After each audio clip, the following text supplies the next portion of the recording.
The Kingdom Beneath the Sea, a Caribbean folktale reimagined for folktales of many tribes. There are worlds beneath the water that mirror our own, only brighter, sadder, and far more patient. The sea off Saint Lucia had moods. Some days she hummed low and tender, rocking her waves like a grandmother humming a cradle song to the Sunday. Other days she was all fury, slapping against the cliffs, snarling foam and thunder, as though trying to claw her way onto land. But on one peculiar morning, she was silent. Not calm, silent. The kind of silence that feels alive, the kind that listens. Jonas Marcellin, a fisherman with salt in his hair and poetry buried deep in his bones, rowed his small canoe into the stillness. The oars dipped soundlessly into waters so polished they mirrored the sky's bruised silver light, the sea reflecting heaven, heaven reflecting the sea, until it was impossible to tell which was which. He had fished these waters all his life, never more than he needed, never without whispering a blessing. His mother's voice, soft but stern, still echoed in his memory.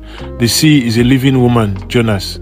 Treat her like one. She can feed you, or she can remember what you did.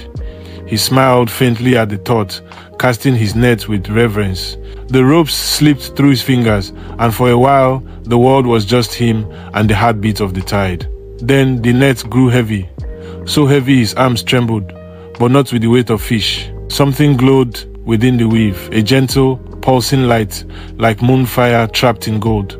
Jonas leaned over, his reflection trembling in the water, and drew it up. It was a conch shell, spiraled and perfect, its golden surface swelling with veins of living blue light that seemed to breathe. He turned it slowly, whispering, "Now what mystery you bring me, eh?" The shell pulsed, and then it spoke. A voice, soft and melodic, like the echo of waves beneath a lullaby.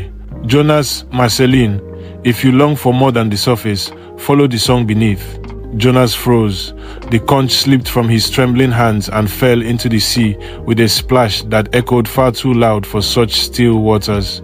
But even as it sank, the song remained faint, haunting, threading through the silence like a whisper in his blood. That night, Jonas could not sleep. The song followed him into his dreams, calling around his mind like a siren's promise. When dawn had not yet broken and the stars were dissolving into the horizon, he rose, took his canoe, and returned to that same patch of glassy water. The sea waited. He found the conch again, floating softly as though it had been expecting him. He lifted it, pressed it to his ear. "Are you ready?" the voice murmured. And before he could answer, the sea opened. The water spiraled around him, a whirlpool of